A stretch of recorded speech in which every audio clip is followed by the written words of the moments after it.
J'ai vraiment l'impression que ça fait 50 ans que j'ai pas parlé de bande dessinée. C'est peut-être un peu le cas, hein. Et maintenant que je suis enfin en vacances, en tout cas, maintenant que j'ai plus mes élèves, désolé, j'ai plus de temps et je peux enfin refaire des vidéos et enfin parler de cette bande dessinée dont j'avais envie de parler depuis très très très longtemps.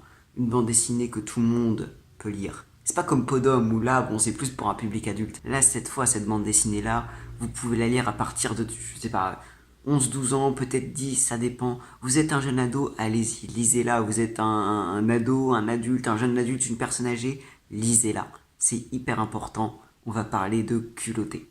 Culotté avec un E au féminin. Déjà, elles sont pas magnifiques. Est-ce que elles sont pas sublimes? Vous les avez sans doute vues à la Fnac, hein, elles sont quand même assez famous. Écrite par Pénélope Bagieux, déjà c'est une autrice que j'adore, c'est super. Lestrade, lisez Lestrade, c'est super, mais par contre culotté. Lestrade c'est bien, mais culotté c'est mieux, lisez culotté. Alors de quoi ça parle ce titre ma foi un petit peu aguicheur? Des femmes qui ne font que ce qu'elles veulent. Voilà. Et il y a limite pas besoin de... Je pourrais finir la vidéo là-dessus, tu sais. Chacun des deux tomes va porter sur plusieurs portraits de femmes à travers l'histoire. Des femmes qui ne font que ce qu'elles veulent. Qu'est-ce que ça veut dire par là? Eh ben des femmes qui ont réussi à s'imposer dans un monde où c'était pas simple pour elles. Pourquoi c'était pas simple pour elles? Indice? Un petit indice?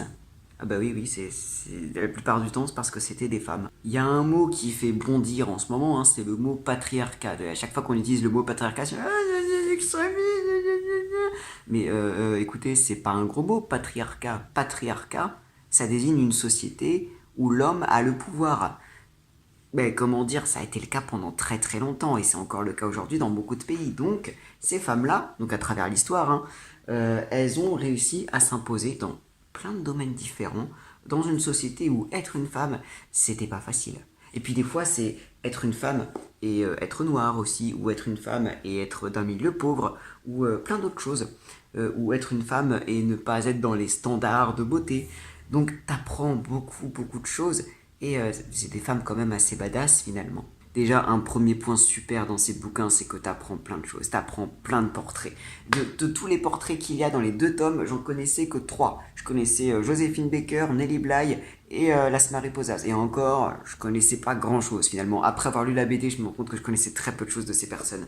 Mais t'apprends énormément de choses. Est-ce que vous connaissiez par exemple Annette Kellerman? C'est celle qui a inventé le maillot de bain qu'on porte aujourd'hui. Tu sais, le vrai maillot de bain. Et puis elle a travaillé énormément pour rendre accessible le sport à toute une génération, notamment la natation et notamment aux femmes. Est-ce que vous connaissiez la superbe histoire de Cheryl Bridge qui a pareil en termes de sport, qui a été la première femme à faire le marathon, à finir le marathon et qui a prouvé à toute une génération d'autres femmes que les femmes avaient la possibilité de le faire, qu'elles en étaient capables. Est-ce que vous connaissiez Betty Davis? C'était une artiste, une musicienne, une chanteuse tellement engagée et intègre dans ses idées qu'elle n'a pas fait l'unanimité, qu'elle était tellement en avance sur son temps et qu'elle n'a tellement pas voulu faire de concessions qu'elle a fini rejetée en fait par ses pairs, alors même qu'aujourd'hui ses disques sont incroyables. Est-ce que vous connaissez Mae Johnson, la première femme noire astronaute, la première femme noire à être allée dans l'espace, avec un parcours bien compliqué parce que femme, noire et d'un milieu social défavorisé? Est-ce que vous connaissiez Nelly Bly qui à 23 ans s'est infiltrée dans un asile psychiatrique en Angleterre pour faire un reportage sur les conditions de vie des patients à 23 ans, au 19e siècle? Vous imaginez la classe? Vous l'aurez compris, les portraits sont extrêmement variés, c'est hyper plaisant. Il y a des portraits de femmes qui sont vraiment dans une résistance ou qui ont lutté pour vraiment les droits des femmes ou des droits sociaux très importants. Il y a aussi beaucoup de chefs, il y a eu des reines, des impératrices que je connaissais absolument pas et je me dis mais comment ça se fait que je les connaissais pas? Mais tous les personnages que je vous ai cités là, c'était Annette Kellerman, je me dis mais waouh, tout ce qu'elle a fait. Et je me dis, mais comment ça se fait que je la connaissais pas? Joséphine Baker, alors je vous laisse la surprise, mais moi je la connaissais vite fait en tant que danseuse, rapidement. Je savais pas tout ce qu'elle avait fait. Et tu comprends beaucoup mieux pourquoi elle est entrée au Panthéon finalement. Quand tu vois tout l'étendue de la vie de la madame, c'est comment ça se fait qu'on connaissait pas ça? Et il y a aussi des portraits beaucoup plus humbles. Bah, typiquement, Katia Kraft, c'était une volcanologue. J'ai failli dire juste une volcanologue, c'est pas très sympa. Mais tu vois, il y a aussi des portraits juste de femmes qui n'ont pas forcément fait avancer les droits des femmes d'un point de vue politique, mais qui se sont illustrés juste en tenant tête aux conventions. Volcanologue à l'époque c'était un métier d'homme, c'était pas un métier de jeune fille, et bah Katia Kraft, elle a fait sa vie. Il y a aussi cette madame là, cette madame qui a révolutionné la médecine légale en Angleterre. Lisez pour tout savoir. Et Clémentine Delay aussi, Clémentine Delay qui était connue pour être une femme à barbe au début du XXe siècle. Tout simplement, et qu'il assumait. Je vous montre un peu comment ça se présente. Déjà, chaque début de portrait est introduit par ça, le nom de la personne dont on va parler et un rapide descriptif. Là, par exemple, Clémentine Delay, femme à barbe. C'est tout. Moi, j'adorais ça déjà. La première fois que je le lisais, j'adorais. Tu vois un nom qui t'évoque pas grand-chose souvent, et t'as le petit machin, et à chaque fois, je me disais, qu'est-ce que c'est que ça? Qu'est-ce que ça va faire? Tu sais, Clémentine Delay, femme à barbe. Tu te dis, qu'est-ce qui va se passer? Qu'est-ce qu'on va m'apprendre encore? Encore mieux, Annette Kellerman, sirène. Tu sais, à ce moment-là, tu te dis sirène. Moi, j'adorais ce moment-là. Tu sais, je regardais tous les trucs. Des fois, il y en a qui étaient assez explicites et d'autres où tu te dis, qu'est-ce que ça va être du coup? Ensuite, on a quelques pages, 2, 3, voire 5, parfois, selon les personnes, qui résument un petit peu la vie de la personne pour bien comprendre. Les dessins sont superbes. De toute façon, le style de Pénélope Bagieux est très très appréciable. Il y a beaucoup d'humour, mine de rien, dans les pages. C'est très agréable, très facile à lire. C'est vraiment un bonheur. Et à la fin de chaque histoire, on a le droit à un superbe dessin en 2 pages, en couleur, magnifique, qui est lié à l'histoire qu'on vient de nous raconter. Un dernier petit hommage, un portrait final finalement, qui est sublimissime aussi. En général, la BD culottée, elle est quand même bien reçue. Elle est très appréciée, mais beaucoup de gens font cette remarque que justement les portraits sont un peu inégaux. C'est-à-dire qu'il y en a où les gens comprennent tout de suite pourquoi ils sont là. Oui, bah elle a fait avancer les droits de machin. Ah bah elle, c'était une impératrice. Et il y en a qui disent, mais je vois pas le rapport entre le féminisme et une femme à barbe. Ah, bah, je vois pas en quoi une gardienne de phare fait avancer le féminisme. Et moi, je vais vous dire quelque chose. Où vous voyez le mot féminisme dans la bande dessinée? Pénélope Bagieux, culotté, Gallimard, bande dessinée, culotté, voilà un éclat préjugé, portrait de femmes qui ont inventé leur destin, des femmes qui ne font que ce qu'elles veulent. C'est pas marqué portrait de femmes féministes. Alors je suis de très mauvaise foi parce que c'est évidemment féministe, mais c'est pas marqué portrait de femmes féministes ou même portrait de femmes qui ont fait avancer les droits des femmes. Des femmes qui ne font que ce qu'elles veulent. Uniquement. Des femmes qui... Alors, ça pouvait être en politique, ça pouvait être de façon sociale, mais ça pouvait être aussi, tout bêtement, comme Clémentine Delay, qui a décidé d'assumer sa barbe, parce que c'est quelque chose qui arrive, des règlements hormonaux qui font que des fois les femmes ont des barbes, c'est très rare, mais ça existe. Et Clémentine Delay, début 20e, elle l'a assumé, elle est devenue, je ne vais pas dire une bête de foire, mais elle l'a assumé, elle a fait des photos avec, et elle n'a fait que ce qu'elle voulait. C'est ça, en fait. Et c'est pour ça que culotter, c'est bien. C'est que ça sert de modèle à des tas de gens et surtout des tas de filles. À une époque, même aujourd'hui, hein, où on a encore tellement tendance à dire aux filles, elles manquent encore beaucoup de modèles, tu vois. Il n'y a pas beaucoup de femmes fortes. Il y en a peut-être beaucoup plus à notre époque. Mais avant, il y en avait moins. Et encore, les femmes importantes avant le 19e siècle, on en connaît pas mal, mais souvent les mêmes, tu vois. Alors que les hommes importants, il y en a plein, tu vois. Là, ces femmes-là, des femmes qui ne font que ce qu'elles veulent, qui n'ont pas tracé le chemin qu'on attendait d'elles. Je pense à Thérèse Claire, justement, dont l'histoire est vraiment, vraiment étonnante.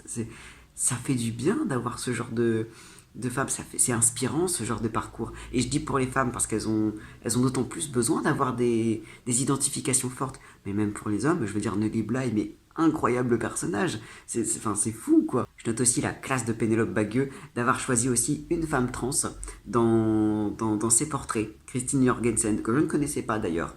Mais à l'époque, en ce moment où les personnes trans sont très stigmatisées, en particulier les femmes trans, je salue quand même la prise de position. C'est très bien. Mais du coup, voilà, moi je suis pas d'accord avec ce côté, mais ça, c'est pas si important que ça. Non, justement, j'aime bien le fait que les portraits soient variés, qu'on ait une vieille dame qui a sauvé un phare dans sa vie pour le sauver de l'érosion et qu'on la met au même niveau que les impératrices, que les guerrières, que les résistantes, parce que bah elle aussi, elle a fait ce qu'elle voulait, elle a fait son truc alors que personne l'a aidée, elle a montré de la force de caractère et c'est ça qui est très important aussi.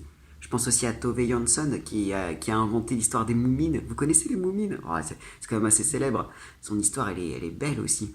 Une femme qui a, qui a vécu comme elle voulait, malgré beaucoup de difficultés. C'est hyper inspirant. C'est super d'avoir tous les... Puis même le fait que les héros, c'est pas juste les grands guerriers qui entrent au Panthéon, même si Joséphine Baker le mérite, mais aussi ouais, des gens un peu plus anonymes, un peu plus discrets, un peu plus en retrait, mais qui méritent tout autant cette attention. C'est aussi ça, je pense, le message de Pénélope Bagieux, le fait que voilà, toutes ces femmes-là, elles méritent qu'on s'en souvienne. Ça aussi, c'est pas mal comme devoir de mémoire aussi. Que ces femmes-là, il y en a plein qui auraient pu tomber dans l'oubli, tu vois, mais dont on se souviendra. Et il y en a tellement d'autres encore. On aurait pu faire encore plein de tomes déculottés. C'est ce que Pénélope Bagieux disait d'ailleurs. Aussi, une autre remarque qui est faite à ses livres, celle-là me fait bien rigoler, c'est le côté mais pourquoi pas des portraits d'hommes qui font que ce qu'ils veulent finalement. Mais ils ont pas compris le principe, je crois, ceux qui disent ça. Putain, des portraits d'hommes qui ne font que ce qu'ils veulent. Alors, il y a des tas de portraits d'hommes qui sont géniaux, qui sont très inspirants. Mais justement, on n'a que ça. Enfin, on n'a pas que ça, mais je veux dire, il y en a plein. Il y en a sûrement dont on aimerait plus entendre parler, qu'on aimerait connaître. Mais l'intérêt de ça, je vous l'ai dit en début de vidéo, c'est que ces femmes-là, c'était plus compliqué, quoi qu'on puisse dire, les femmes elles exagèrent. Non, c'est plus compliqué pour des femmes, que ce soit aujourd'hui ou avant, même si c'était pire avant, c'est plus compliqué pour des femmes de faire ce qu'elles veulent, de choisir leur voie, parce qu'il y a des lois, ou il y a des discriminations, ou il y a des méthodes de pensée qui font que c'est plus compliqué pour elles, que c'est pour ça qu'on en connaît beaucoup moins, et que c'est pour ça que c'est important du coup d'avoir... D'ailleurs, on parle de personnes qu'il faudrait pas oublier. Les McBowie, je suis désolé pour la prononciation, meilleur portrait pour moi. Incroyable. Ce personnage-là, si vous l'avez lu, dites-moi votre avis, mais pour moi, c'est mon portrait préféré. Incroyable. Incroyable. Et donc, en plus de chouiner sur le fait que, mais pourquoi on parle pas des hommes justement, il y a aussi eu une attaque sur le fait que les hommes, dans ce livre, ils sont mal représentés, ils sont tous représentés comme des sexistes. Je vais le répéter combien de fois. Ces femmes-là, elles sont dans une société où c'est l'homme qui décide, donc forcément, toutes les femmes qu'on voit dans cette BD-là, dès qu'elles s'assument un peu, qu'elles sont fortes, bah oui, la plupart du temps, les hommes ils se disaient j'ai pas bien. Donc oui, il n'y a pas beaucoup de portraits positifs de l'homme. Ça veut pas dire qu'elle dépeint les hommes comme des horribles personnes, mais juste que c'était pas le sujet, encore une fois, c'est tout. Et il y a des portraits positifs en plus d'hommes. Le portrait de Nelly Bly. Nelly Bly, elle a reçu le soutien de Jules Verne. Parce qu'à un moment, elle a fait le tour du monde en 80 jours. Elle s'est dit, c'est trop bien l'histoire de Jules Verne. Vas-y, je vais faire la même chose. Tout le monde lui a dit, vous êtes une femme, vous n'allez pas y arriver. Et Jules Verne, qui est un homme, Jules Verne, au contraire, il se disait, mais c'est trop bien, mais je suis complètement avec toi, c'est trop bien, tu vas vraiment le faire, c'est fou, je suis trop fier de toi. Mais de toute façon, Jules Verne, il aimait tellement l'aventure et les grands exploits, c'est évident qu'il allait aimer. Mais faut arrêter. Tu vois quand même que les personnes voyaient que ce qu'elles voulaient voir, quoi. Les personnes qui critiquent ça, qui disent c'est un bouquin pour les femmes, qui montrent les hommes comme des méchants, ils ont vu que ce qu'ils cherchaient à voir. Par contre, Jules Verne, je pense pas qu'ils l'aient vu. Ils se sont dit, on n'a pas vu. Lisez, culotté, c'est trop bien. Alors, bon, cette édition-là, elle est clairement magnifique. Elle est peut-être un peu chère. C'est l'ennui avec les bandes dessinées, de toute façon, c'est que c'est souvent très cher, très vite. Mais, grande chance, il y a une nouvelle édition en format poche de culottés, en plusieurs petites parties. Donc si vous voulez juste commencer, plutôt que d'acheter direct les deux grosses bandes dessinées, vous allez à la FNAC, vous prenez un petit fascicule, vous le feuilletez, vous verrez tout de suite que ce sera trop bien, et vous l'achèterez. Vraiment, en lecture de vacances, ça peut vraiment être super. C'est très facile à lire, c'est très amusant, il y a beaucoup d'humour, malgré des fois des scènes assez dures. On apprend beaucoup de choses et ça fait du bien. C'est une lecture qui fait du bien.